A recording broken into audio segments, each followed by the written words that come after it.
Оныншы беттегі үшінші есептің асы. Шарты: көркем еңбек сабағында балалар 20 қоян мүсінін жасады. Әр қатарға 9-9-дан қойды.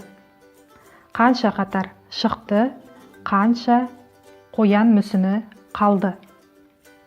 Екі түрлі жауап шығады. Яғни бірінші қатар саны, одан кейін қоян мүсінінің артылып қалған санын табуымыз керек. Қалдығын табуымыз керек. Шешуі: 20-ны 9-ға бөлгенде 2 және қалдық тағы да 2. Жақшаның ішіне қалдықты жазып қоямыз.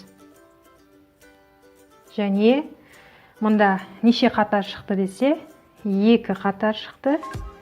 Неше мүсін артылып қалды десе, демек 2 қалдық мүсін артылып қалған екен.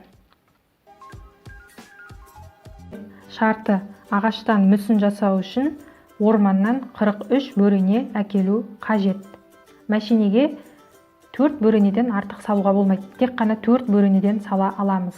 Орманға бұндайда неше рет баруға тура келеді? Бізден сұрап тұр. Енді шешуі: әкелу қажет 43 бөренені 4 бөренеден десе, демек бөлеміз. 43-ті 4-ке.